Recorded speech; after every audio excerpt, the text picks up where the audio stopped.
Good evening, everyone, and welcome to this event at the London Literature Festival. I'm Erica Wagner, and I am always thrilled to be chairing an event with the Goldsmiths Prize, which in the last decade and more has supported truly the finest and most groundbreaking writing you'll find.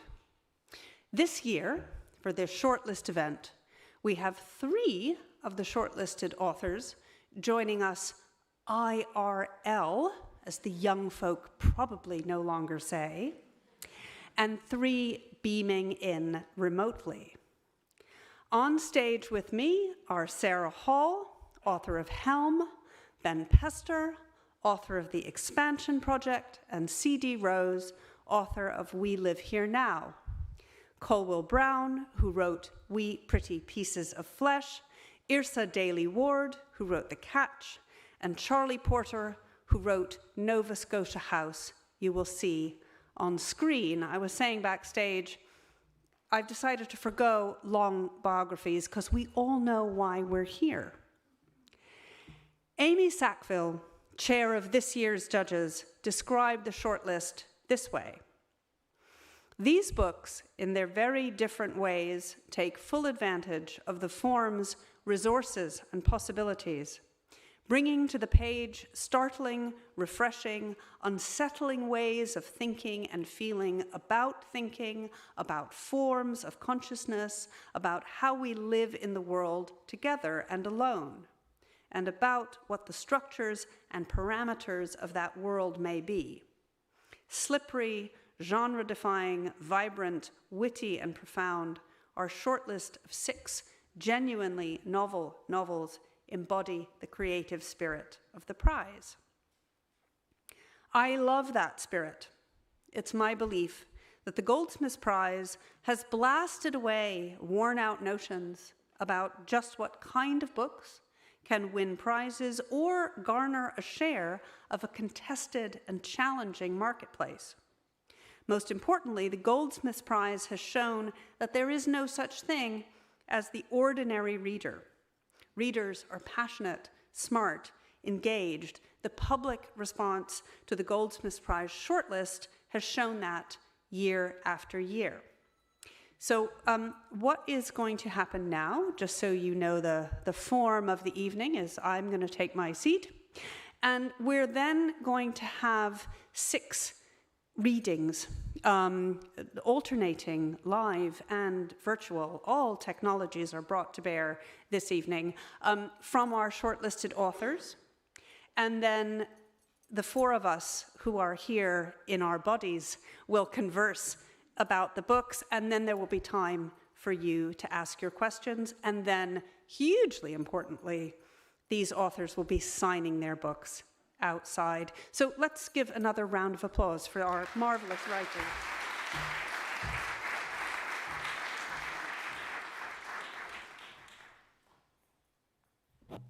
So we are going to start off with Sarah Hall reading from Helm.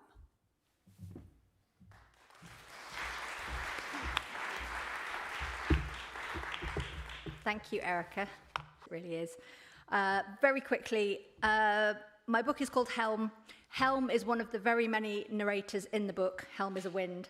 I won't go into it now, but Helm's been around for millennia, and one of the things that Helm likes is watching humans and watching human evolution and development, all the strange things that humans do. So this passage is just a little indication of that. Oh, but what manner of airborne creature is this? This great, gaseous, patch-skinned thing hanging up above the valley. A bright red os on the horizon, a lost see-through sun or Macintosh planet, growing larger, coming closer on the light, prevailing breeze, excusing itself through the low cloud as if it had important business up here in Helm's realm. What unearthly bladder or florid hollow could it be, drifting towards the fell, where Helm sits, or stands, or squats, or savasanas, boggling at it? A contraption never before seen, incomprehensible, undoing the laws of physics, though Helm is becoming accustomed to the way weird things keep occurring, human beings being obsessed with new inventions, manically productive in their cottages, mills, and workrooms. Never before something of this ilk.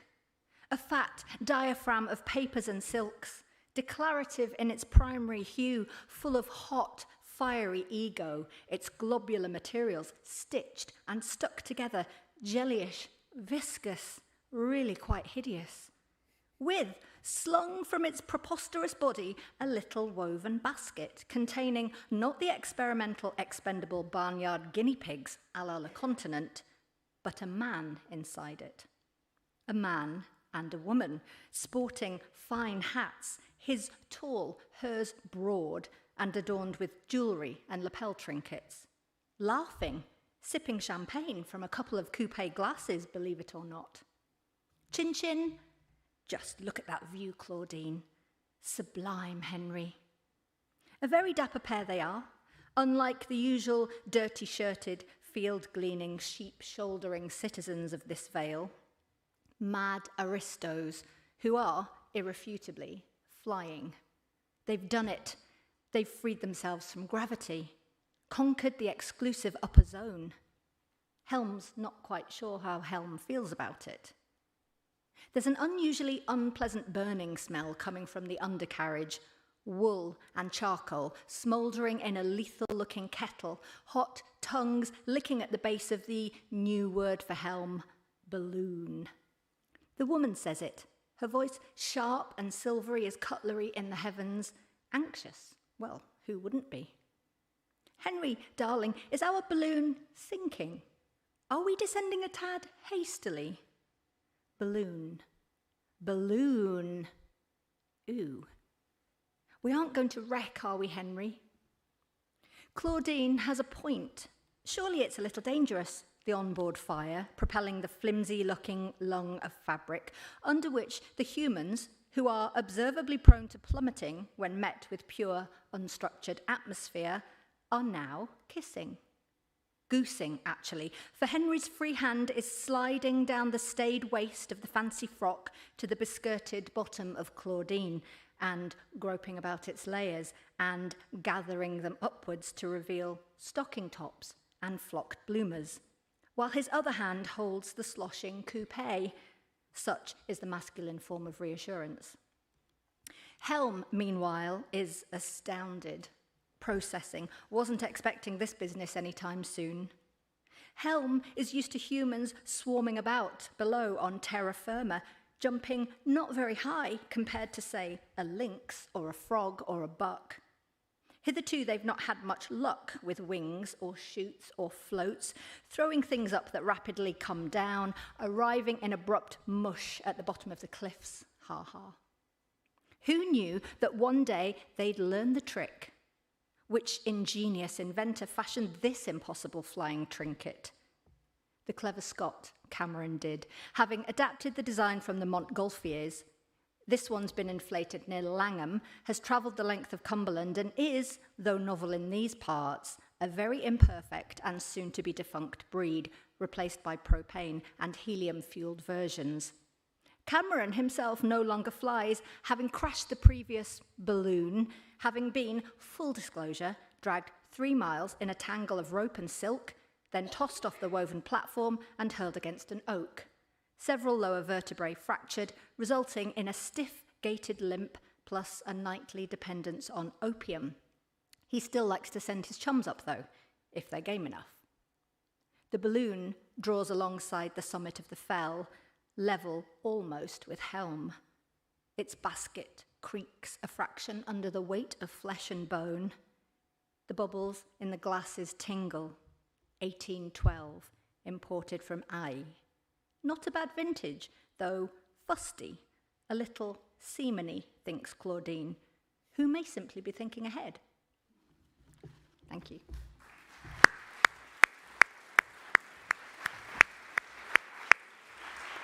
And now on our screens, we will have Colwell Brown reading from We Pretty Pieces of Flesh. Victory. Remember when we thought Donny were whole world.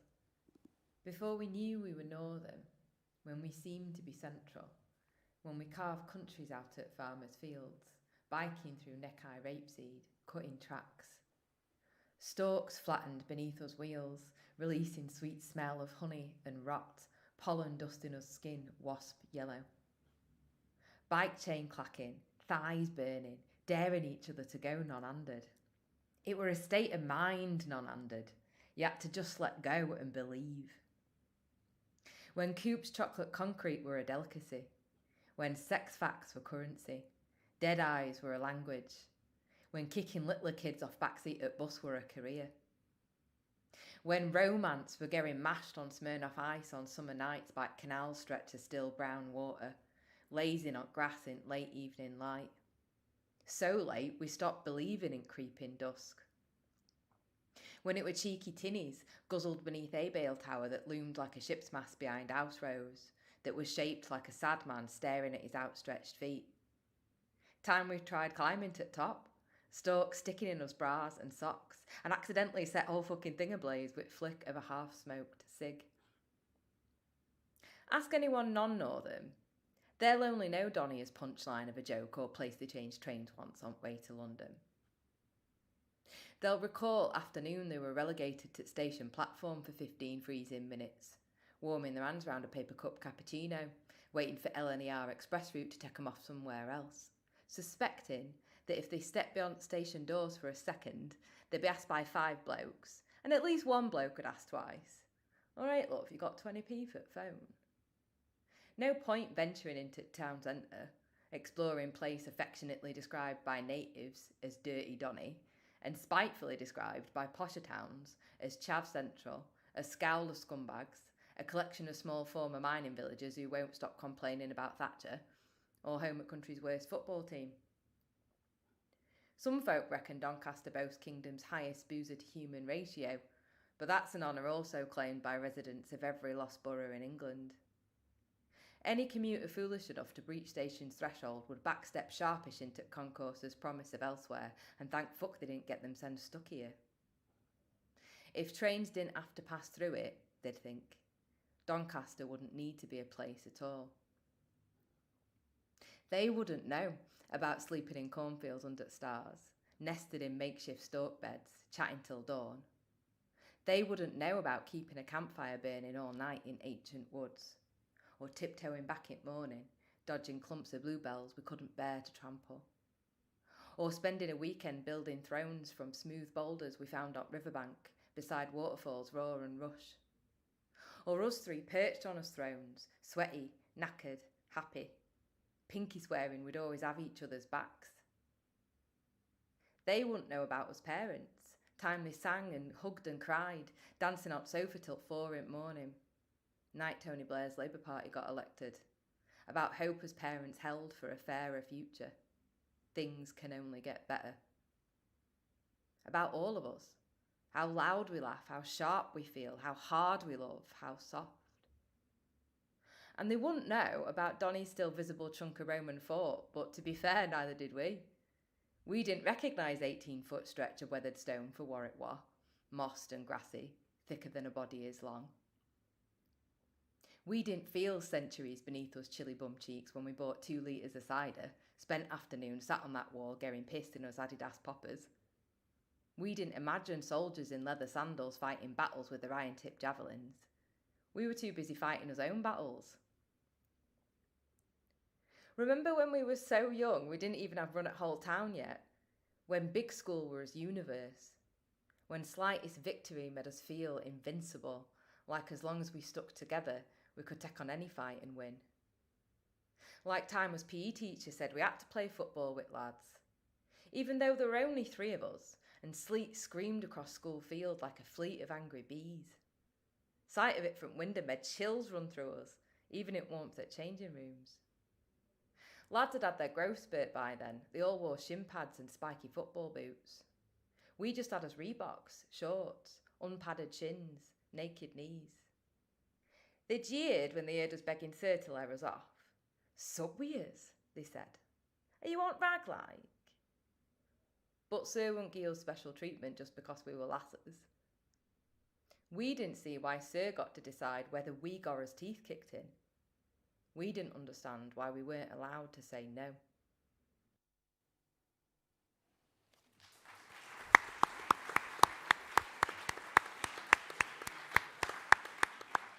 And now, Ben, will you read to us from The Expansion Project?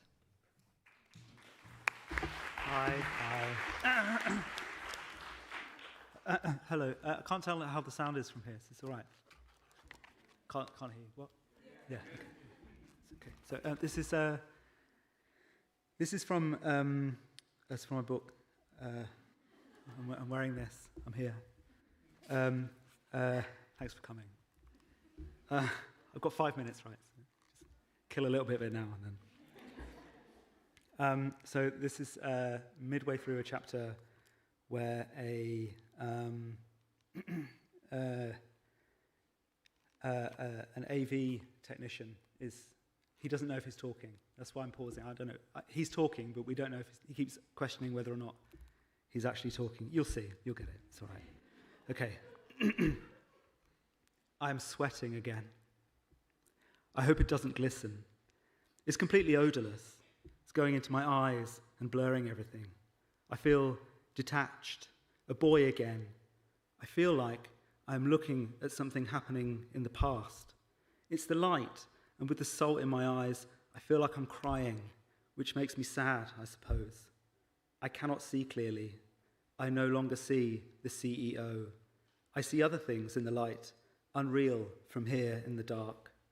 In the corner of the stage is a table, a little set of the room where my father sat when they dismissed him from his job.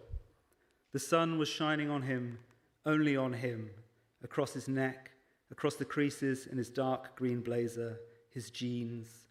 I feel like the words have already happened. My father has already received the judgment. This is the moment of silence in which he must accept the decision of the panel. He will never be allowed to work again in this local authority. They hope he seeks help. He has never told me what happened at this meeting or why he was forced out of his job. We don't speak much.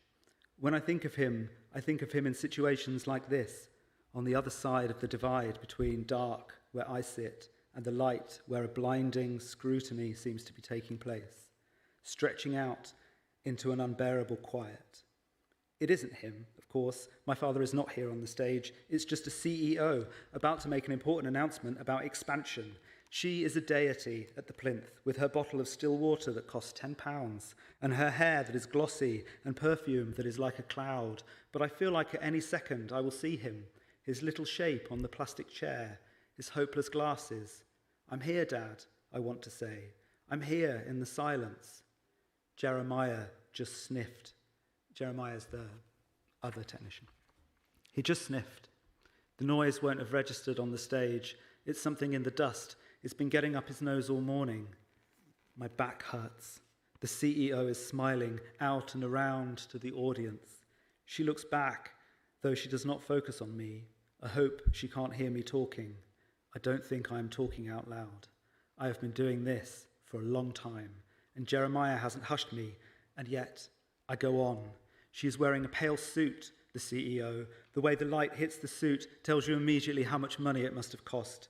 I will never be able to afford a suit of that material, whatever it is. I will never be able to afford it or even find out where to go to get it. I do not live in the same world as the CEO. Currently, like every day, I am wearing a black AirTex t-shirt with the logo of the AV technical team on it. It's my skin, it feels like, this t-shirt.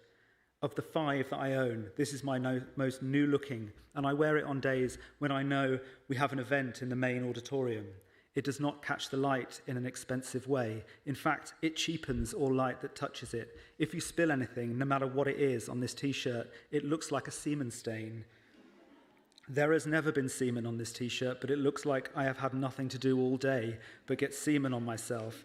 I'm saying semen a lot, but am I saying it though? What is this?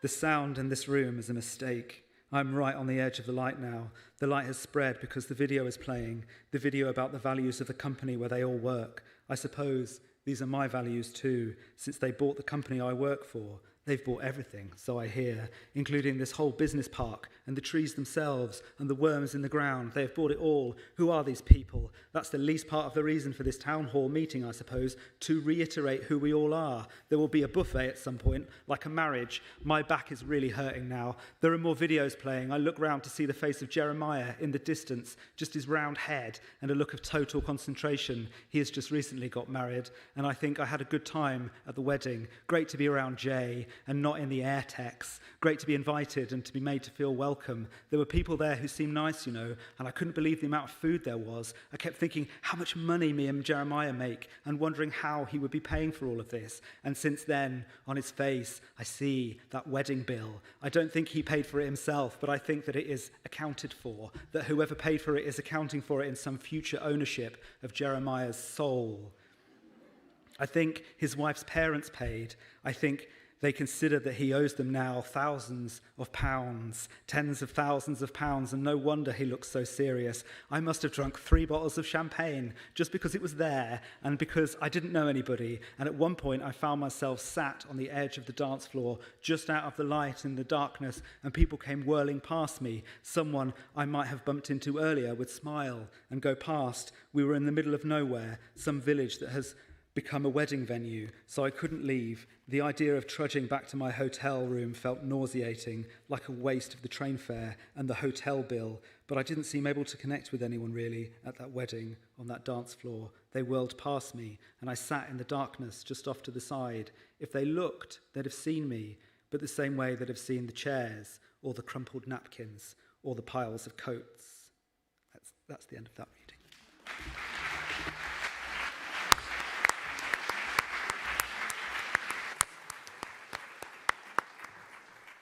And now on video, we will have Yrsa Daly-Ward reading from The Catch.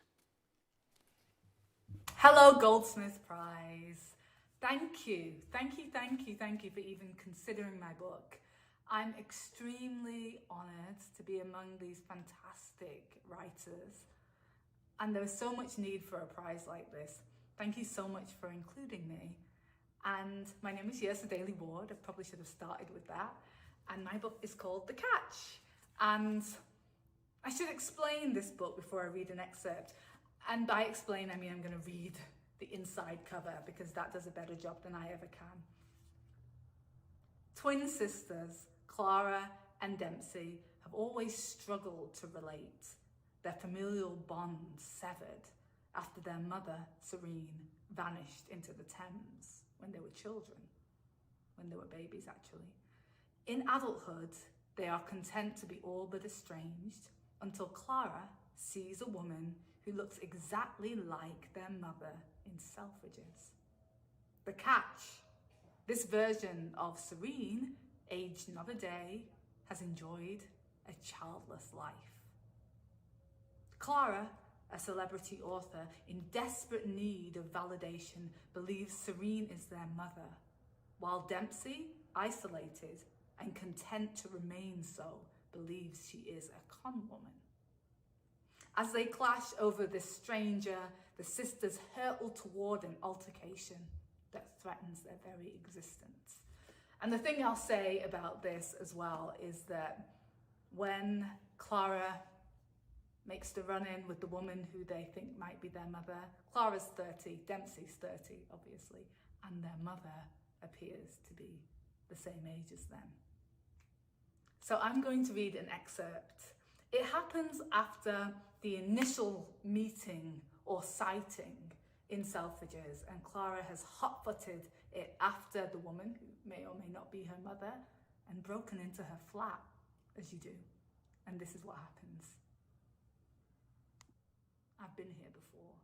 I understand that I have lived, or at least dreamed this, the knowing hue of the place, the honey wood of the floor.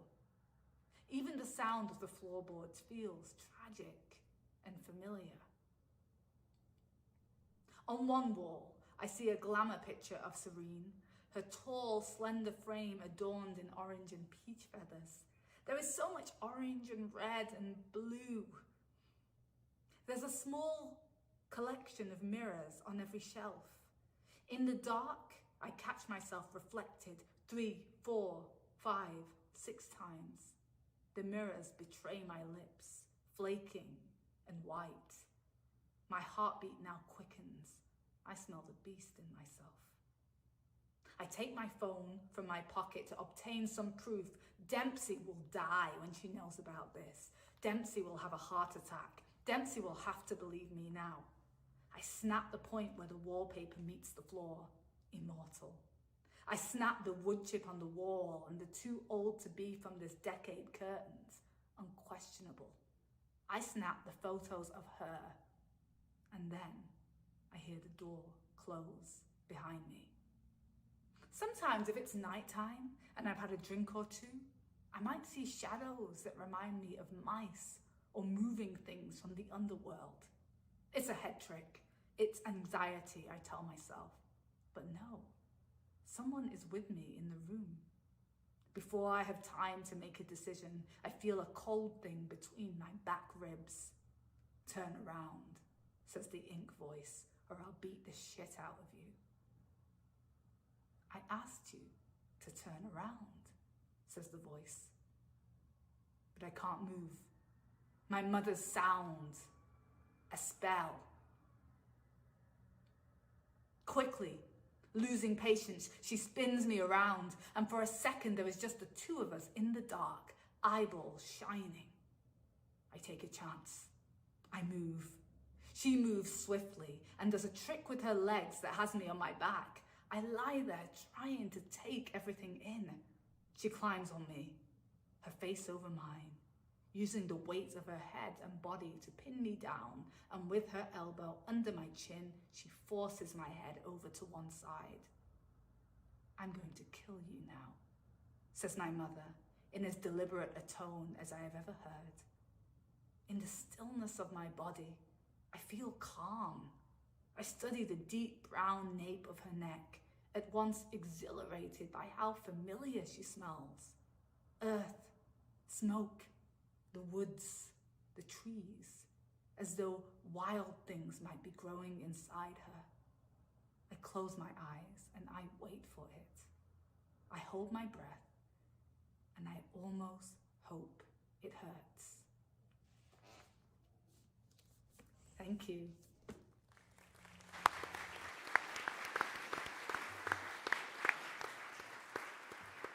And now we'll hear from C.D. Rose and We Live Here Now.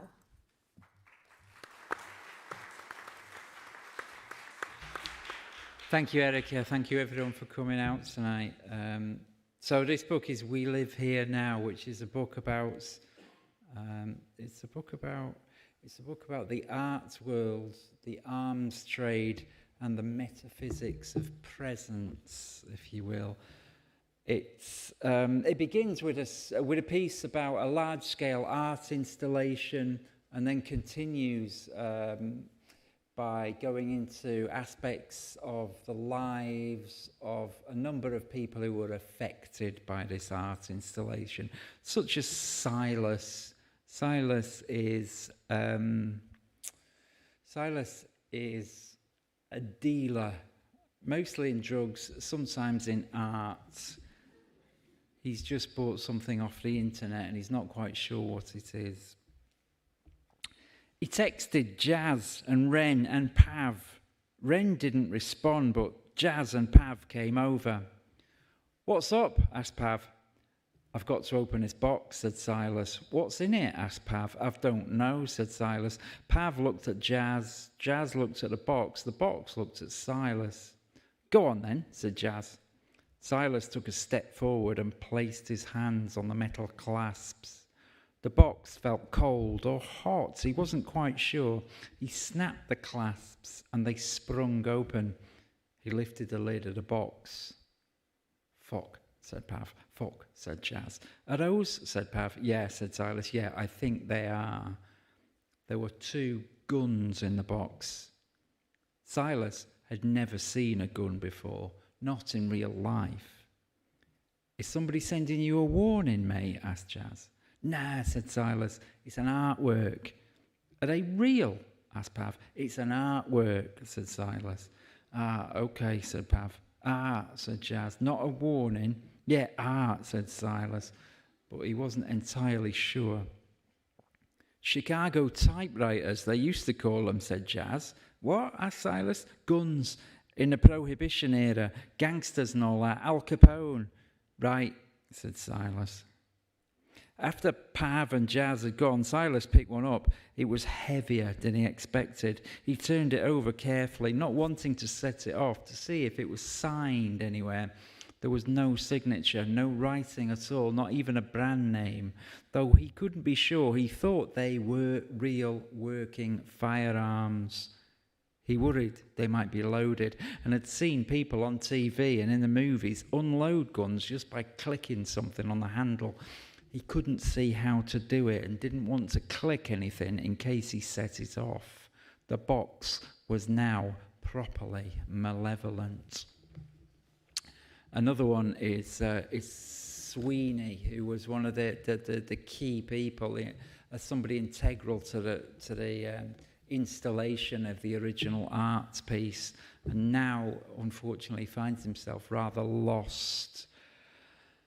Were Sweeney ever asked, which he never was, how long he had spent on the train, he would not be able to answer with exactitude, but would say that he had passed his entire life there. Sometimes he changed trains, but never at a station where he was required to go above ground. His favourite places to change were those where he merely had to cross one platform without having to use steps, an escalator, or a lift. Sweeney would say he had spent his entire life on the train, despite the fact he could not remember a childhood on the train, nor any adolescence, nor the experience of being a young man there. In his pocket, Sweeney carried a map of the subway system, which told him everything he needed to know and would ever need to know. He carried nothing else with him. When he tried to remember the past, which he sometimes did, Sweeney believed only that he had been there forever and would forever be there. One day, a man came to him and handed him a message written on a folded piece of paper. Sweeney did not read it, but knew he had to hold on to it until he was asked for it. After that day, Sweeney carried a map of the subway system and the message.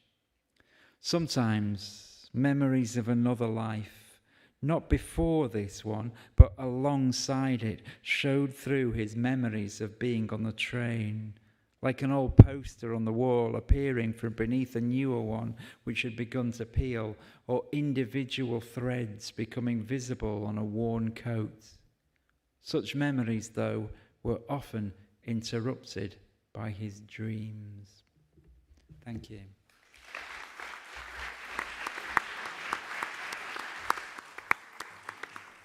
And finally, we will have Charlie Porter reading from Nova Scotia House. Hi, my name is Charlie Porter. This is our dog, Orpheus. I'm the author of Nova Scotia House. I'm sorry I can't be there this evening, but the novel comes out in the States on the 21st of October, so I'm heading to New York to do some readings. I'm going to talk a bit about the novel and then read from the beginning. So the novel is entirely set in the mind of Johnny, in a present-day version of London. He faces a dilemma. He is going to have to leave his flat, but he doesn't want to leave, and he doesn't have anywhere to go, doesn't know what to do. So to try and think it through, he looks back to his relationship with Jerry. He met Jerry when he was 19 in 1991. Jerry was 45, and Jerry told him pretty much straight away that he was HIV positive. And at that time, there were no treatments for HIV. And they have 4 years together before Jerry dies.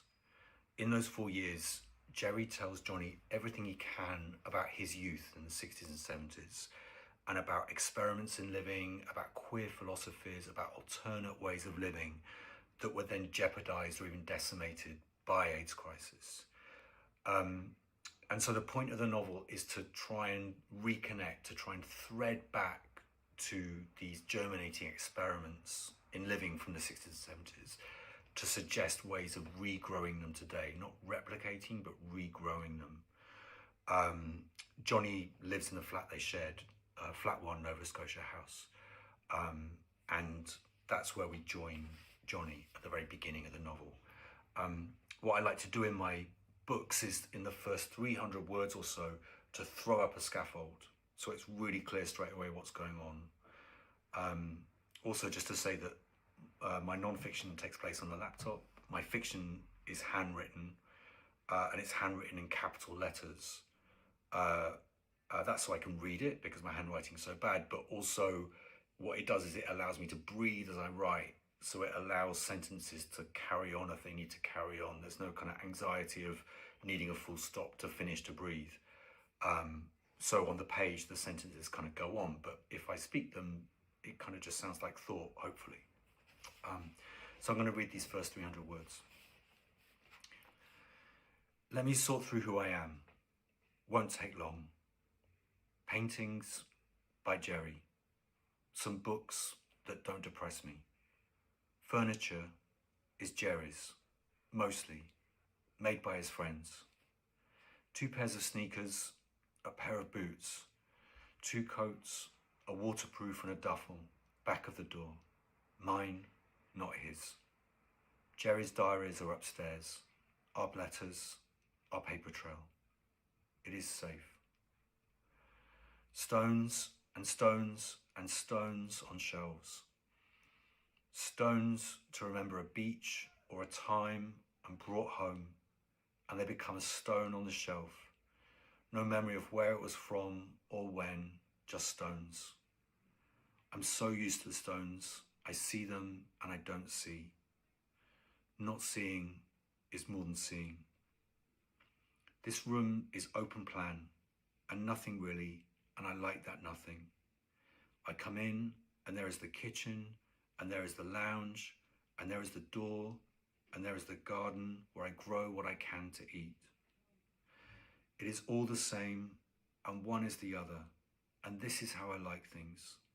I do not want to leave it. Downstairs is all one room. Upstairs there are rooms, but these are not my walls. I cannot knock them down, so what can I do? Often I sleep down here in the light. It is better. I don't understand that, sleep in a darkened room. I don't get it. I want to see light. I'd sleep in the garden if I could. I really would. Things are dying now in the garden. I love it. Wait, they're not dying. They're dying back. Almost sunset. The light, we had this light. We have always had this light. They are building those flats. The light will be blocked. That will be it. We will not be able to grow. I don't want to leave. I will have to leave.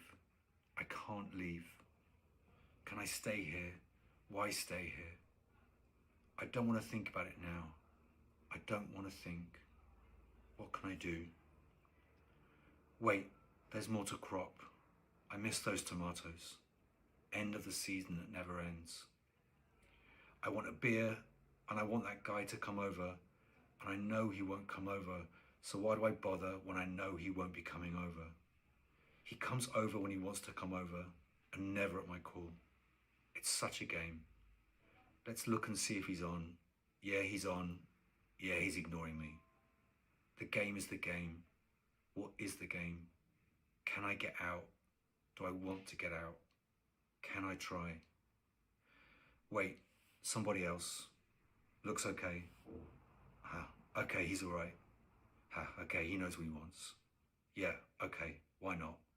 I'll give him the address. Flat 1, Nova Scotia House. Thank you.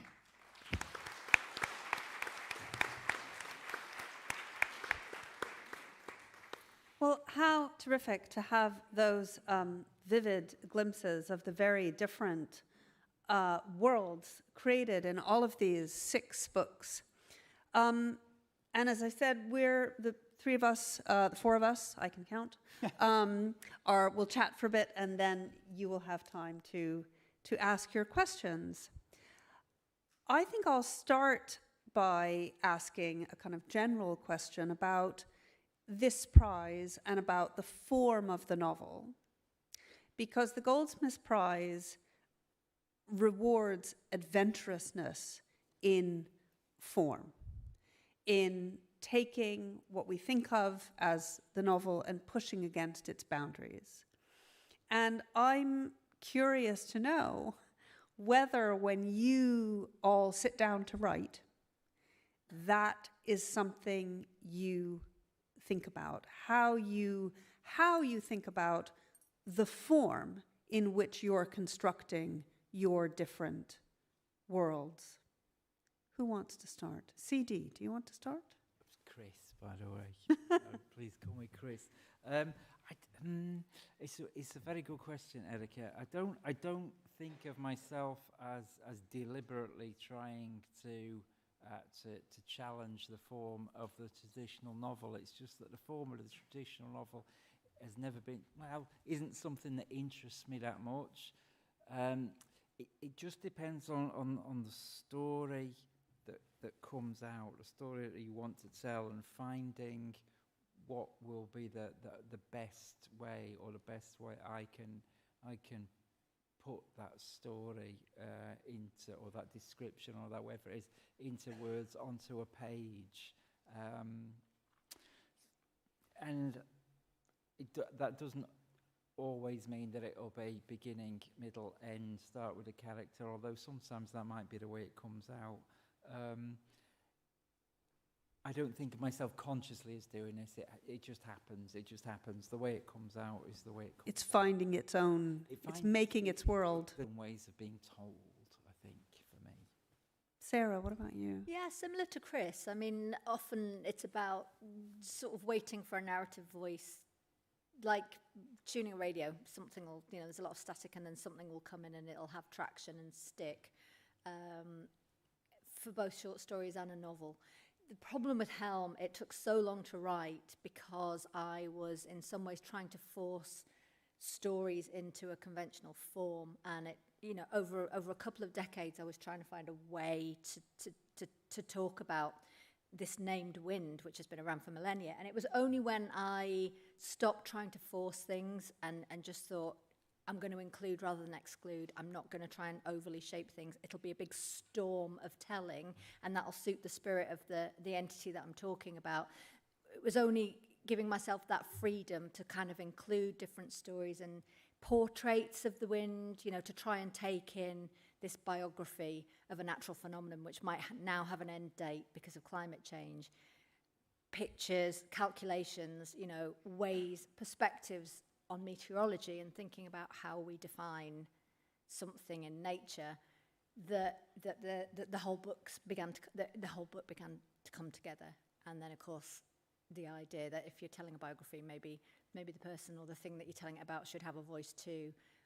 Once I allowed myself to kind of inhabit Helm, or at least Helm to inhabit me, in that spirited way, aerial demon, sex pervert, all the different things, scientific entity. It just became a kind of active freedom, really, and it was wonderful to write, but it had taken so long to get to that point. It's me, isn't it now? It is you. Yeah. It is you.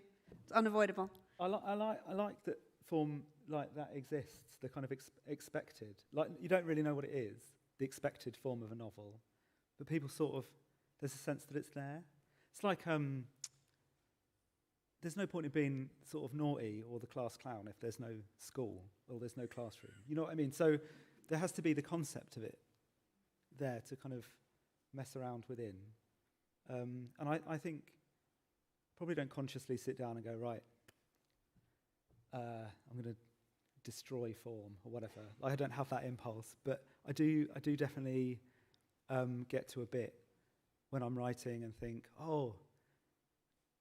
maybe they'll hate this. This is fun. Or like maybe it's okay to just do this. So I think it comes and goes, really.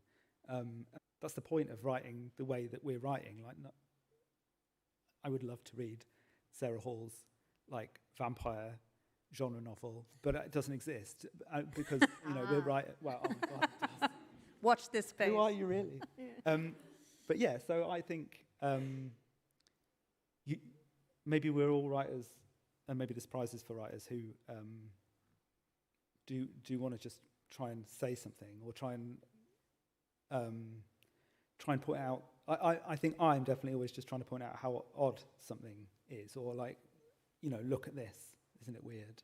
Or look at this, isn't it terrifying? Or the same thing is both of those things. And yeah, the existence of a form or an idea of a form to push against is very useful in doing that. Yeah. I think it's interesting. I should have given a shout out in my introduction to Tim Parnell, who's here tonight, who's the really wonderful founder of this prize, but who was inspired by Lawrence Stern and Tristram Shandy. So one of the things I think is interesting and wonderful about this prize is that it's pushing into the future by going back into history and the history of the novel. And I find myself thinking as I get older, as I read more, as I write more, that it's strange how I would say the great 19th century novelists, who are indeed great, but have a kind of grip on what we think of as the form of the novel, beginning, middle, end, often chronological, whereas life isn't really experienced that way. And your very adventurous books seem to me to get very richly into the often very strange and novel ways that individuals actually experience their lives. And one of the ways that this happens, and this was very striking listening, we can't unfortunately talk to everyone, but listening to the three of you, is through humor. There's a lot of humor in all these three extracts. Again, is that something you're very conscious, Ben, of wanting to access? Yeah, I love making people laugh. I think it's humor's everywhere, isn't it? Like, it's just one of the nervous responses we have to what's going on around us. And the fact is that things that are funny are not just it's not just generically funny. There's a whole world of ways that things are funny. There's as many ways for something to be funny as there are ways for something to be tragic or sad, or so it's part of the texture, isn't it? So you're trying to write, with a texture that can be enjoyable. And I definitely think that sad things being next to funny things is normal. I find that increasingly normal. If you live your life a little bit online, like a lot of us do, then there is an awful lot of very sad, very horrible things right next to things that are intended to be funny. And people are even kind of saying, here's a break from the genocide for my funny bit, and actually that's, it would be easy to dismiss all of that as a kind of like, oh, how weird, how can you live like this? But actually we're all living exactly like that. It's all the time. What's really going on. So, but yeah. I agree with Ben in a lot of ways, but for me it's been bizarre, actually, particularly my first book, which was kind of put out as a not a comedy book, but a book that was going to be hilarious, which was a surprise to me as much as anybody else. Because anybody that knows me I am not the funny guy. That's not me. I am relentlessly serious and fairly miserable. So the fact that these books, people were laughing at them and saying how funny they were was just. But that is funny. Being relentlessly serious is funny. I guess it is, but it's always there because I don't ever want to alienate a reader. I like to play with form, as we were saying before, but there's that quotation by W.G. Sebald who says, be as experimental as you like, but make the reader part of the experiment. So it's inviting people in, and sometimes being lighter or being funnier just seems to become part of it, because it is part part of life, as Ben said. And I do think that lightness or comedy or laughter is not given enough respect, really, critically. You know, if you write a novel that's funny, you know, it's not terribly serious literature. If you're making people laugh, it can't be serious. But it's the hardest thing to do. I don't know whether it's the hardest thing to do or not. It's one of the hardest things to do. It's you know, it's Italo Calvino has that thing on his 6 Memos for the Next Millennium, where he talks about one of the greatest qualities that arts will have going into the 21st century is lightness. And I think that quality of lightness, whether it be humour or whether it be wind raising up or air going up, it is really important.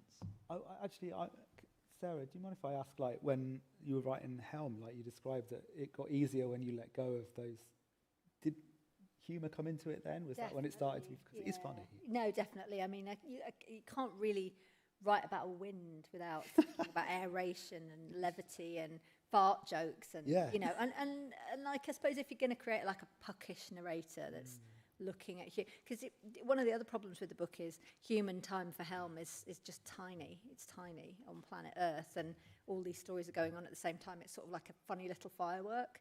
But so I needed to kind of get that scope set against, you know, and it's just silly if you think about humans in the context of Earth.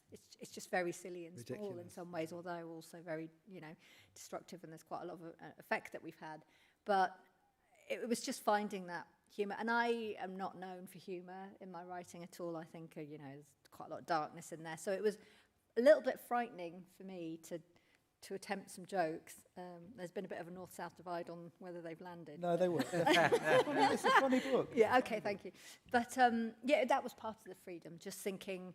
And also, it's book 10, and I, having gone through, the last book was a pandemic novel about a pandemic worse than the pandemic we were in. So it was a bit like, I've got to recover something playful and childlike about writing, and imaginative, like really imaginative, back to the core, the way I used to feel.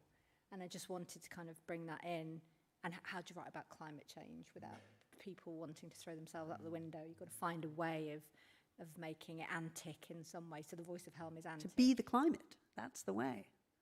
But you want to move on to another question? No. Well, I thought it was interesting what you said about it being the hardest thing, because actually, I get what you mean, but like when you sort of push up against the subject that you're trying to do, that you find it actually quite easy. Like if you're just allowed to relax, then you don't. If you sit down and think, right, I'm going to write something funny now, then you're pretty much dead. It's not going to be funny. But like if you just kind of allow yourself like to engage with what you're doing, then it becomes hilarious, because you just kind of like, you find out what, one of the things that's funny is you find out what you actually think. Like you find yourself, I find myself hilarious, obviously, but like also there's a sort of, when you write, it's, I don't know if you find, maybe I'm exposing myself a little bit here, but like I think that it's the person doing the writing is kind of surprising the person who's also me sitting there reading it. Like there's a little game that you're playing where you're just 1 or 2 seconds behind the person that's doing the writing, and after a while, and if you're being honest about the subject and you're not trying to bother about form, then you discover your own comic timing in there. Like you know how and when to make yourself laugh. I think that's a very good description of, I want to say, when it's working. Yeah. That you are yourself and you're not yourself. Yeah. You're a little bit outside. So you can kind of listen and think, oh, okay, that's happening now. Let's just relax and go there. Yeah, exactly. But to get to that place takes practice. I think so.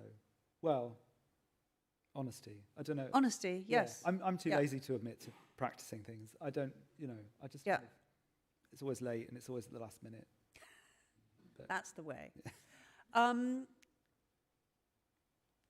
thinking, we were saying in the green room, it is always challenging talking about fiction, because fiction is just itself.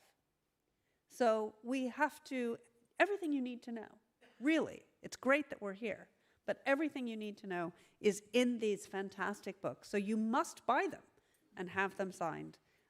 when we're all done. Yet we find ways to talk about them. And one thing, again, I think about these 3 books, I'd invite each of you kind of to talk about a little bit about what drew you to the worlds that you wanted to investigate. Again, I don't wish to be reductive, but I'm thinking the world of work, the world of a specific place, and the natural world in all its forms. Chris, you were talking about the art world and how that sets its tentacles in so many different directions. What led you to these places? Sarah, do you want to? Well, mine's easy. The Helm wind only happens in one valley in the north of England, so boom, there you go. And there you are. It's pretty specific, but thinking about that valley changing over time was interesting, and thinking about how we've perceived weather over time, particularly given where we are now, thinking about weather. So in some ways it was just baked into the project. But I am interested in place. I've always been interested in place, and it's never felt like a reductive thing to kind of focus on setting and landscape that way, because it changes so much and in some ways stays the same. But with this book particularly, that span of time gives the ability to tell so many different stories, you know, whether it's sort of late Neolithic or Dark Ages or Victorian. And it's great to have that stage. So again, it's sort of finding a form maybe that's already there and not having to think about form, because the remit's given, so you don't have to think about it anymore. But within that, then lots of different creative things can happen, imagining a kind of wizard priest, or imagining, you know, dropped and lost items all over the mountain, and how that's curated by the wind, because the wind's fascinated by things that humans have made. So it was helpful in that way. There was a shape, you know, it gave a shape to the situation, and then within that there could be this sort of chaotic storm of storytelling. Yeah. Chris? It's difficult to say that there was one kind of inciting incident for this, because mostly I work in short fiction, and in short fiction it just tends to be one thing. One thing is there, and you need to write about it, whereas this came from many different directions at once that all landed on me.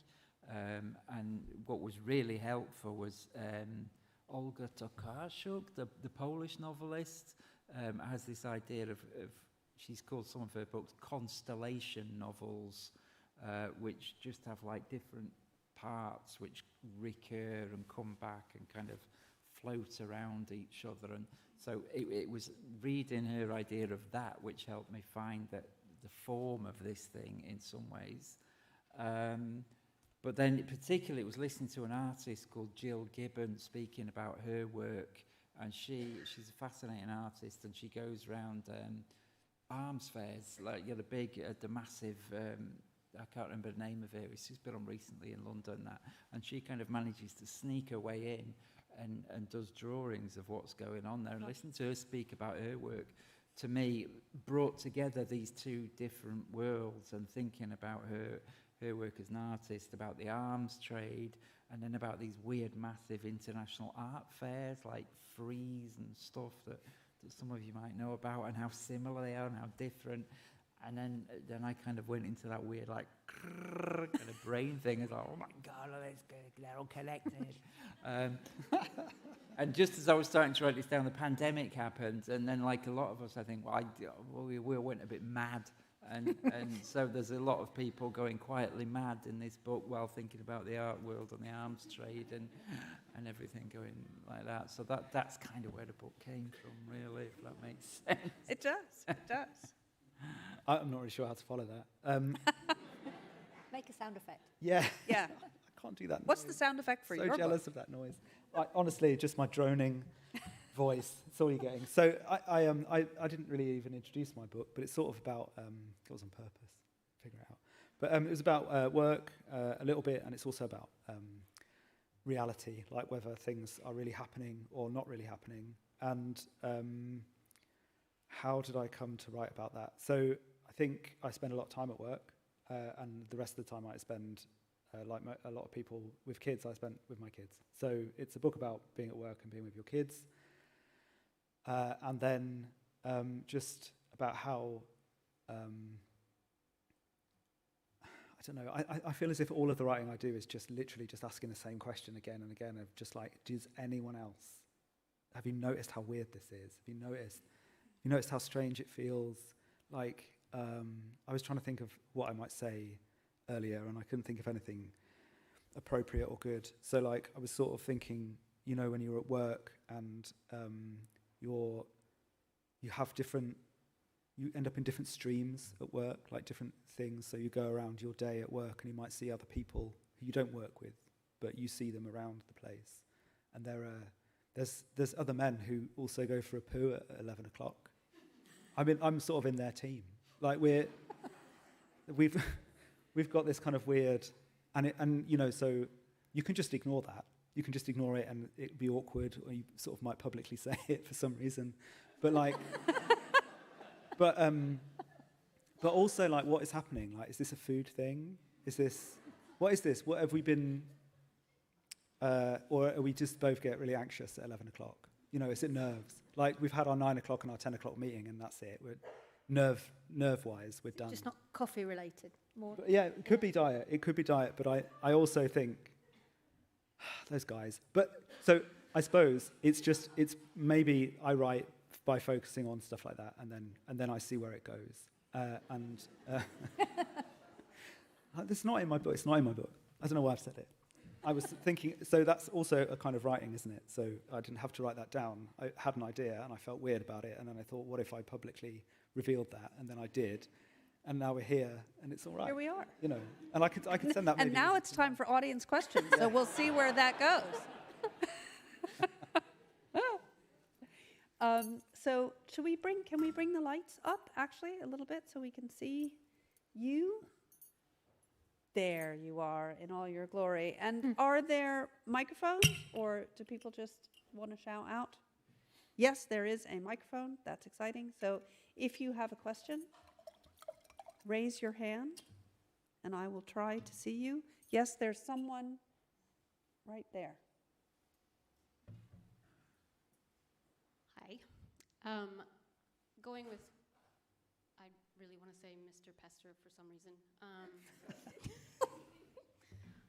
Going off of that, like with the confrontation that it sounds like is a sort of theme in yours. Is there anybody else going through this? I want to ask the other two.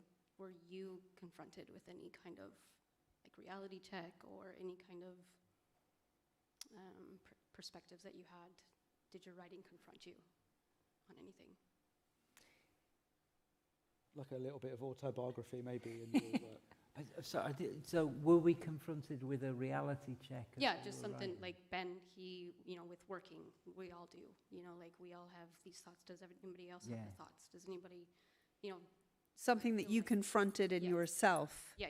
in the process of writing. Yeah, I did, because I'm a huge fabricator, and a fantasist, I'll believe my own fantasies, and so that's quite helpful for writing novels, because you can sustain something over a period of time and work really hard to make it virtually real, so that it's going to convince readers, hopefully.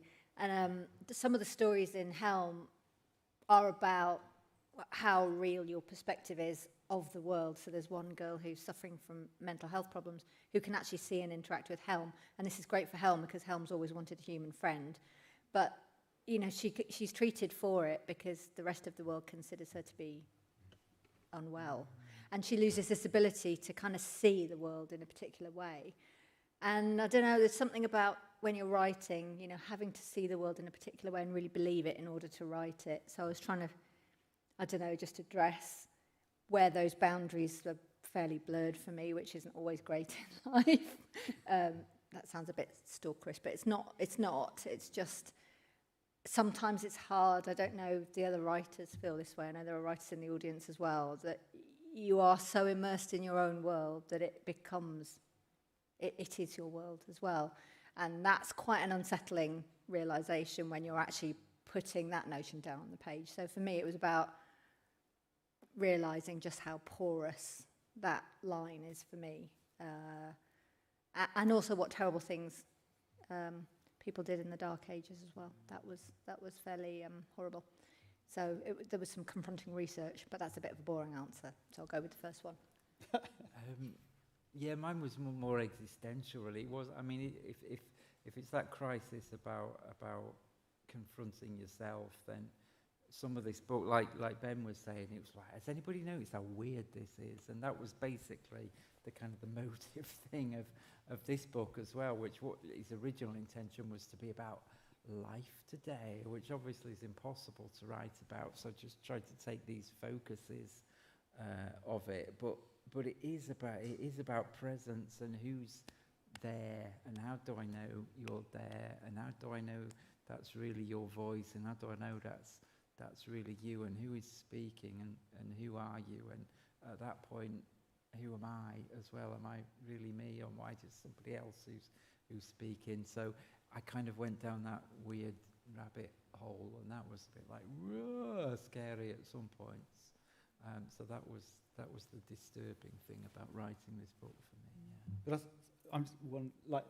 If you go back to your first question about form and how you push against it, this is why form doesn't really matter. Like exactly that. Like, what's the point in finding out who done it once you've realised that like reality isn't reality? Like, am I pretending to say this, or am I saying it, or am I like is this me acting saying this, or am I really? I know I'm really saying it, but like why? Who is it? What part of me is saying this? Once you start doing that, there's no point in knowing who killed the vicar. But which is why I guess I think those kinds of narratives are comforting, because they are so unreal. Yeah. It's never like that. And isn't it nice if we can go there, just briefly? Yeah. No, I read those kind of books. I like them. Oh, yeah. Love it when there's a... Who else? There's someone right over here.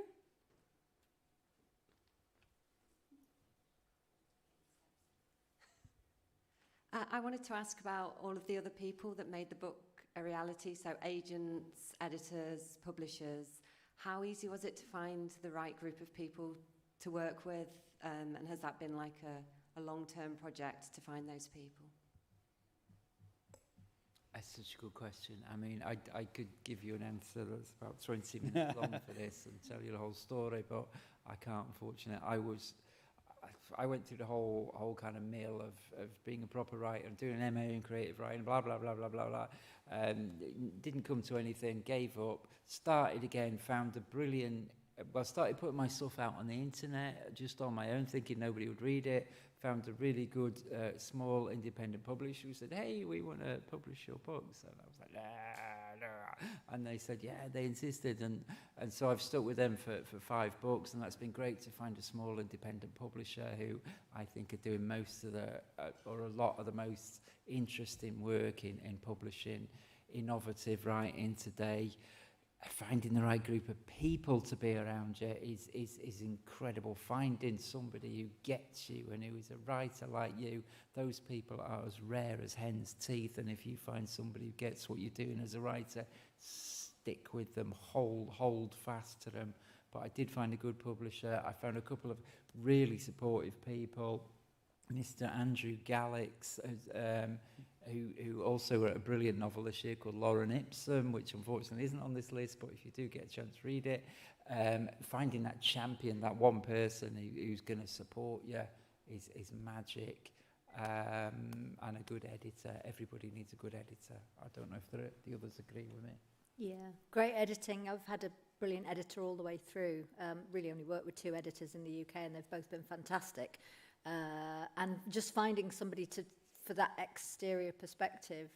But for this project as well, because it took so long, you're right about other writers who sort of get what you're trying to do early on and will kind of just be involved with the conversation of it or the support of it. And, you know, people in the audience here who were just like, yeah, no, wind demon, aerial demon, great. And then just got very into the idea of a kind of an aerial demon.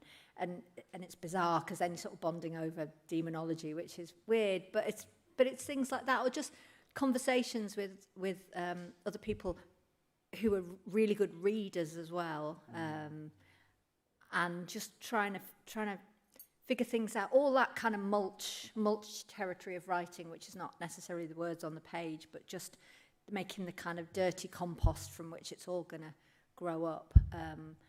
And there are just loads of people, and especially for this book, it's taken years. So all the people who go out there every weekend, like looking at the weather and cloud spotting and things, you know, these strange occupations that we still have in the UK, amateur kind of meteorologists, absolutely brilliant, like folklorists, all that kind of culture which has not been raised up very high across the decades, but is really, really important to just the colour and the culture of Britain and the nations within Britain. That's been one of the foundations for this book. Yeah, I mean, everyone's going to sit up here and say how important it is to have a good edit. I mean, I'm not sure my editor might be here. I've been trying to see if he's here, but I've sort of it's very difficult to describe how you feel about the people that believe in your work without using excessively emotional terms. But like, I feel really very lucky with my agent, who kind of rescued me from another agent who is a lovely person, but it just wasn't working. And very similar to what Chris was saying. If you you can feel really lost when you're trying to write stuff. You can feel really a little bit alone, and you can feel like nobody really understands it. And so when you find people that do get it and that are prepared to take a risk, like, I mean, you know, I can only speak for myself, but I'm sort of a risk. You know, it's a debut novel. It, like, you know, if you read Goodreads, it doesn't awfully make a lot of sense. It intentionally doesn't reconcile itself. There's a lot of conscious decisions about how it should be. I mean, it's good. It's obviously really good, but like, you know, like doesn't necessarily have a very conventional ending. And people that believe in that are like invaluable. But I couldn't even have got to the point of giving a manuscript to an editor or an agent or anyone else if it wasn't for supportive friends, people who will just read your stuff even though it is miles away from being ready, and they're just kind of being kind, really. People just saying this is good when, you know, they are lying to you, but they love you as well, and it's you really find out a lot about other people because you've written stuff and they're prepared to read it. And I think even if you haven't got an editor and you haven't got an agent and you're like you feel like you're miles from getting to those places, just find friends that are doing the same thing, or friends that are like interested in writing, who you can share work with and share stories with, share books that you've read, go to reading events together. Like those are the most important building blocks. And then when you find your good editor, you find your good agent, then, you know, that is amazing. And it's like finding love, but actually you can't do it unless you've had that support on the way, and be good to them as well afterwards and help them. And I second all of that, and would say that it's always interesting to me that writing has a very kind of solitary image. Such a group activity. But it's such a group activity. And I think whatever level you're at, hearing you talk about friends, I'm really fortunate. I'm in a writing group that I started to be in during the pandemic, but it's now been going for, you know, more than 5 years, because it did start before the pandemic. It's, you know, it's virtual. Yeah. We join from all over the world. It's hugely, hugely important to me, even when I'm not with these people, to know that they're there, and they're people who I wouldn't ordinarily meet, but we support each other's incredibly different endeavors.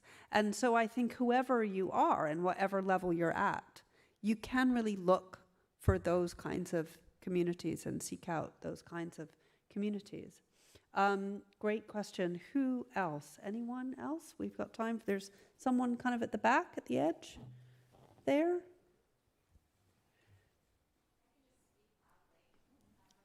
No, I think here comes the microphone. You must wait for the microphone. Otherwise, we'll struggle. Hi. Wow, that's really loud. So I feel like audiobooks are becoming like increasingly available for most books, which is wonderful, especially for dog walks. But they also can have like their own unique forms.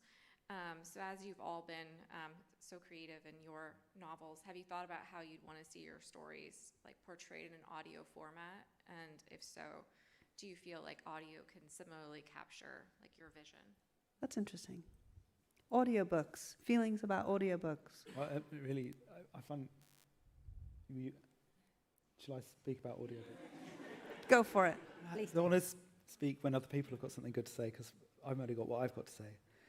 If you look at like sort of Audible or like Spiracle or other places like that, at the moment, one of the things they're doing is kind of taking a book and then either doing the whole version of the book or an abridged version of the book, or they write a script from the book, or they write a new book and like divide it up into different characters, and each character will read a different bit, and then it's like and they call it a kind of original or something, but really they've made a radio play. And love radio plays so much. And one of my greatest pleasures is listening to kind of old BBC 4 radio plays. And they're only old because they don't make as many as they used to, but there are still some in production. And writing radio plays, writing things that are purely for kind of to be listened to is a really beautiful form of writing by itself. And the different advances in technology with regards to just sound effects that you can make and like the kind of texture that you can create for sound is breathtaking now. I'd love to do something like that. But I do also just like somebody just reading a book. If they've got a nice voice, it's just lovely. I'm just happy to listen to that. But I would totally write something specific for audio. And well, it turns out I don't have as much to say. That's good. I love it. I love hearing people read my work because it's still uncomfortable for me to read it. Often the voice of my thoughts and the voices in the books, it's not the voice that I speak with. So it doesn't sound like you. No. You. No. And right 20 years ago when I started out, I would just choke when I was reading. I couldn't do it. I sounded like a fraud for my own work because it's that thing, I suppose, of feeling a bit like a conduit for a different voice or just something else that's like passed through you and gone onto the page, which is lovely when you're writing, great to feel inhabited that way, but not great when you're having to speak it.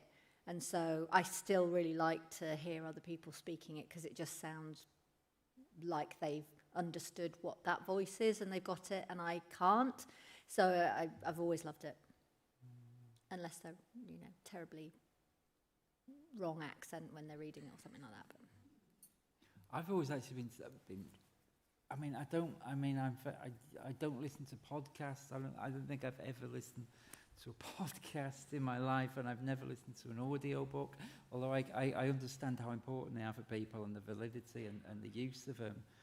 But I just feel like that the potential of those media has never really been used. The potential of sound and narrative is something that seems to me to be very, very underused. Like Ben said about the old Radio 4 plays, I mean, a lot of them are a bit clunky, but you hear a good one and they're amazing.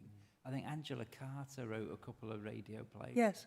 And wrote a brilliant essay about voices coming out of the darkness, and that always haunted me. And I want that ability that sound has, more than the written word and much more than the visual image, to be kind of haunting and disturbing and to be narrative as well, that sense of somebody telling you a story which might take you back to your childhood or something, but just that voice which can be both very comforting but also very eerie as well. And I think the potential of the technologies we have at the moment is amazing. It's great. I just personally haven't heard it. Maybe I'm wrong, or maybe I'm just missing stuff that I should be listening to. I am missing stuff that I should be listening to. But I think the potential for amazing sound, narrative, storytelling, whatever you want to call it, is definitely there, and I'd love to hear more of it. So you'll have to give me some tips. Yeah. Time for one more question. So down at the front.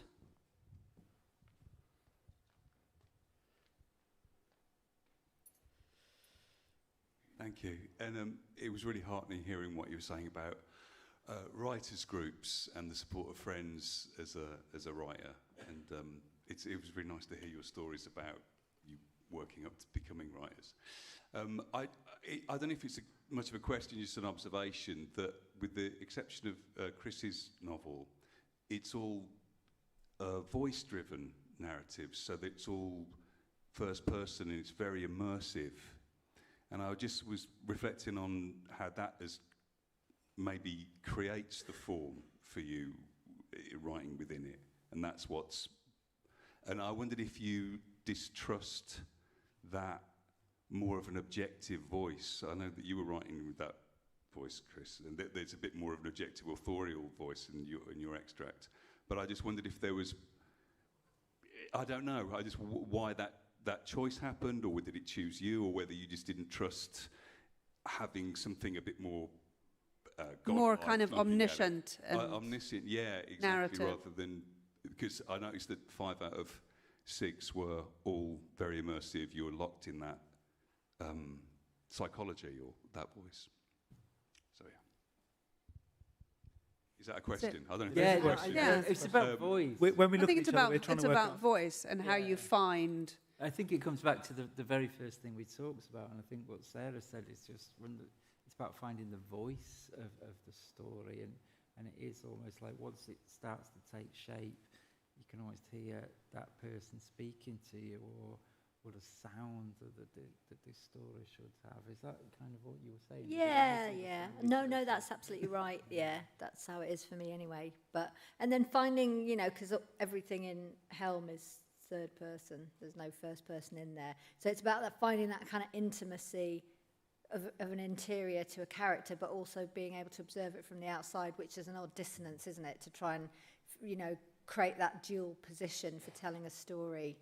And I suppose that is fiction. That's the best thing about fiction. It's like an so intimate third person in a way. Yeah, an intimate third person. So you've got the kind of like refractive quality of being on the outside and on the inside at the same time. And fiction is dimensional. The English language is very dimensional. You can do that. You can kind of move in and out and through and around. And I think that's nice once you hit the feeling of, okay, now I can kind of orbit this character in different ways through their consciousness, their subconsciousness, the exterior perspective. That's how it is with me. I feel like there's talking about constellations, like what system have you got circling this character or this entity? And then once those things are in play, and there's a kind of like fluidity to be able to move through those dimensions, then that's when a story gets traction.